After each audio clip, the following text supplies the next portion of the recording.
सबसे बड़ा धार्मिक और आध्यात्मिक सम्मेलन जो कोई हो तो वो महाकुंभ का अवसर है।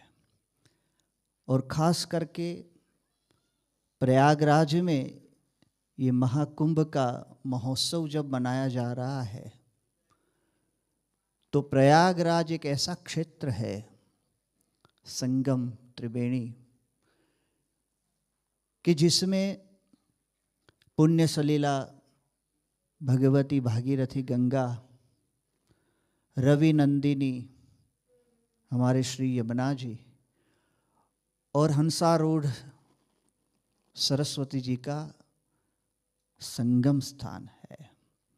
वो स्थान स्वयं ही अपने आप में तीर्थराज है और उसमें भी महाकुंभ की ये वेला जब प्राप्त हुई है तब उसकी महिमा और अधिक बढ़ी है।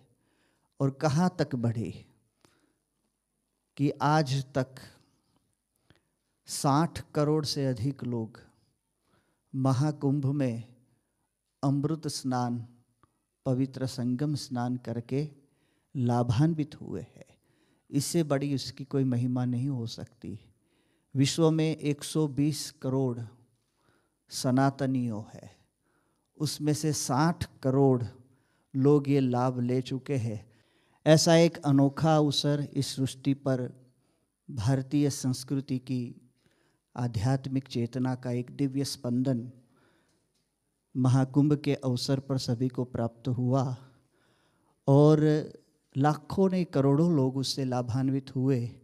उसमें परम पूज्य गुरुहरि महंत स्वामी जी महाराज की आज्ञा से BAPS स्वामीनारायण संस्था का भी शिविर आयोजित हुआ और उस शिविर में वहाँ यज्ञशाला से लेकर कथामृत का लाभ सबको प्राप्त होता था।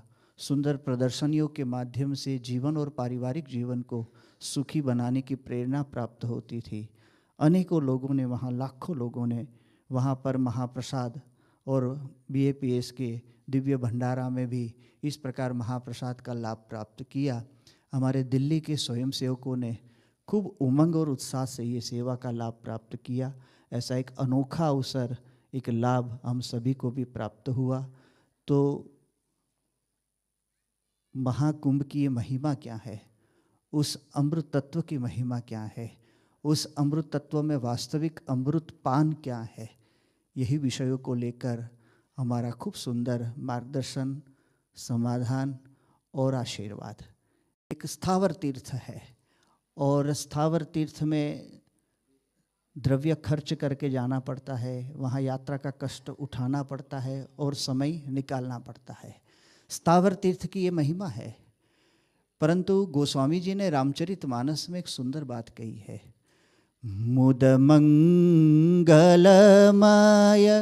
संत समाजु जो जग जंगम तीरथ राजू, राम भक्ति जहाँ सुरसरी धारा, सरसई ब्रह्म विचार प्रचारा। मुद मंगलमय संत समाजु जो जग जंगम तीर्थ राजू।